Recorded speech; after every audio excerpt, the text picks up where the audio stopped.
What is an interspousal deed? Hey everyone, I'm Cindy, and welcome to another episode of the Ask Amity Show. Today we want to talk about interspousal deeds. So, an interspousal deed is a type of deed that is used to change the character of a property between married couples, hence the title interspousal. It is generally used in divorce proceedings to transfer community property to one spouse. Other uses of an interspousal deed can include transferring the property from or to a trust for the benefit of a spouse, relieving one spouse from the credit problems of the other spouse, changing the nature of a community property asset to a separate property, or changing the nature of a separate property to community property. So how does interspousal deed work? In California, any property obtained during marriage is presumed to be community property unless it's obtained by inheritance or a gift. An interspousal deed can change the character of the asset from community property to one spouse's separate property or vice versa. This is known as transmutation, or changing the nature of a property that was acquired during marriage.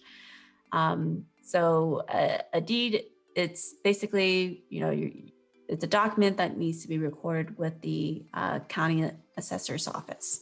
And Jen's going to talk to us about the difference between an interspousal deed and a quitclaim deed.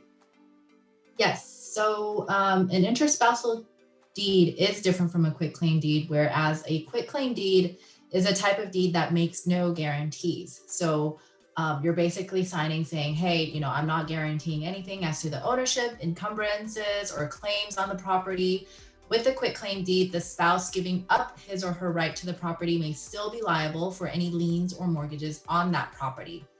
On the other hand, an interspousal deed generally ensures that the party giving up his or her rights will no longer be liable for any future liens or debts on the property. And in addition, interspousal deeds are exempt from reappraisals and transfer taxes. So what are the requirements of interspousal deed? So, pretty obvious, interspousal deed must be made in writing. There must be specific language changing the nature of the marital property. And that statement, a statement that the disadvantaged spouse consented to the transfer, must also be included. Using the interspousal deed imposes a duty of good faith and fair dealing on each party.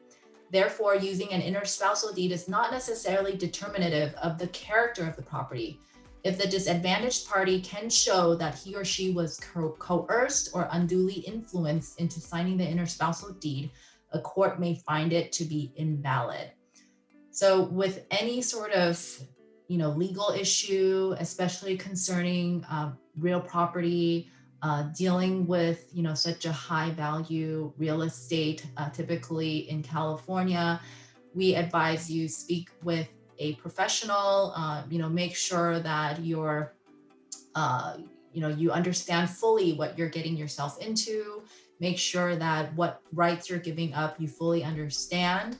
So feel free to contact us here at Amity Law Group. We'd be happy to speak with you, and hopefully you'll tune into the next episode of Ask Amity. Thank you.